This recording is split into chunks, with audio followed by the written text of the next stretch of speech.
Hi friends, ఇది మా తమ్ముని లాస్ట్ వీడియో నేను సేవ్ చేసుకున్నాను. మా తమ్ముడు సూసైడ్ చేసుకొని చనిపోయాడు. ఇది లాస్ట్ వీడియో. ఇది మా తమ్ముడిని కలిసిన లాస్ట్ వీడియో. ఈ వీడియో మా తమ్ముడికి లాస్ట్ టైం కలిసిన కాబట్టి ఈ వీడియో నాకు గుర్తుగా నేను ఇది యూట్యూబ్లో షేర్ చేస్తున్నాను. ఎవరు తప్పుగా అనుకోవద్దు, బ్యాడ్ కామెంట్స్ అస్సలు పెట్టొద్దు. ఈ బైక్ మీద ఉన్న పర్సన్ ఆల్రెడీ చనిపోయాడు. మా తమ్ముడు సూసైడ్ చేసుకున్నాడు. సూసైడ్ ఎందుకు చేసుకున్నాడంటే ఒక అమ్మాయి మోసం చేసి వెళ్ళిపోయింది. వీడు తట్టుకోలేక మందు తాగి చనిపోయాడు. 27 days బ్రతికే ఉన్నాడు. నరకం చూశాడు. 28th day చనిపోయాడు. బ్రతుకుతాడేమో అని చెప్పేసి అనుకున్నాము, కానీ బ్రతకలేదు. మా తమ్ముడు అంటే నాకు చాలా ఇష్టము. చాలా వీడియోస్ ఉన్నాయి, బట్ ఇది లాస్ట్ వీడియో కాబట్టి యూట్యూబ్లో అయితే ఎప్పటికీ ఉంటుందని నేను ఈ వీడియో యూట్యూబ్లో పెడుతున్నాను. దయచేసి ఎవరు బ్యాడ్ కామెంట్స్ పెట్టకండి. ప్లీజ్ నన్ను ఎంకరేజ్ చేయండి.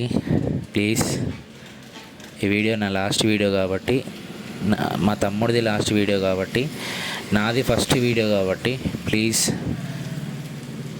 దయచేసి ఎవరు బ్యాడ్ కామెంట్స్ పెట్టకండి. ప్లీజ్ దయచేసి నేను మా తమ్ముడు లాంటి తమ్ముళ్ళకి చెప్పేది ఏంటంటే, లవ్ చేయండి, కానీ వాళ్ళ కోసం ప్రాణాలు ఇచ్చేంత లవ్ చేయకండి. అమ్మ నాన్న తర్వాతనే ఎవరైనా. అమ్మ నాన్నే అన్నీ. కనిపెంచిన అమ్మ నాన్న తర్వాతనే ఎవరైనా, అమ్మాయి అయినా ఎవరైనా అమ్మ నాన్న తర్వాతనే. దయచేసి మా తమ్ముళ్ళలాగా ఎవరు చేయకండి ప్లీజ్. ఈ వీడియో మా తమ్ముడి లాస్ట్ వీడియో. అది నేను డ్యూటీ చేసే దగ్గర ఉన్న సీసీ దగ్గర నుంచి నేను కలెక్ట్ చేసుకున్న లాస్ట్ వీడియో. సో ఎవరు బ్యాడ్ కామెంట్స్ పెట్టకండి ప్లీజ్, దయచేసి. మా తమ్ముడు లాంటి తమ్ముళ్ళకి చెప్తున్నది, ప్రేమించండి, ఎంజాయ్ చేయండి, బట్ మోసపోయినా కూడా చనిపోవద్దు ప్లీజ్. ఎందుకంటే ఆ బాధ ఎలా ఉంటుందో మాకు తెలుసు, ఆ పెయిన్ ఎలా ఉంటుందో మా అమ్మ నాన్నకు తెలుసు. ప్లీజ్ దయచేసి ఎవరు అలా చేయకండి.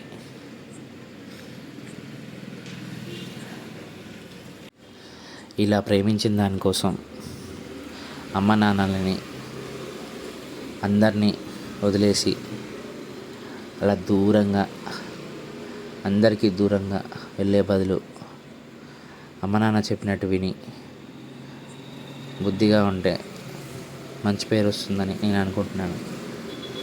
మా తమ్ముళ్ళలాగా ఎవరూ చేసుకోవద్దు అని నా యొక్క విన్నపం. నా తమ్ముడి చావుకు కారణమైన ఆ అమ్మాయికి వీడి మీద ప్రేమ లేదు. ఆ విషయం వీడికి తెలియక అమ్మాయి కోసం ప్రాణాలు తీసుకున్నాడు. ఆ అమ్మాయికి అంత ప్రేమ లేదు. నేను చెప్తూనే ఉన్నాను, అమ్మాయిలను నమ్మకు అని చెప్పి, అయినా కూడా వాడు వినలేదు. చివరికి వచ్చేసరికి ఇలా చేసుకున్నాడు. ఆ అమ్మాయి ఇప్పుడు పెళ్ళి చేసుకుంటుంది. ఆ అమ్మాయిని ఏమైనా అంటే మా తమ్ముడు తిరిగి వస్తాడా? రాడు కదా. తనైనా హ్యాపీగా ఉండాలని కోరుకున్నాడు నా తమ్ముడు. అందుకే ఆమెను ఏమీ అనలేదు. ఆమె ఇప్పుడు హ్యాపీగానే పెళ్లి చేసుకుంటుంది. అది ఫ్రెండ్స్ ఈ వీడియో.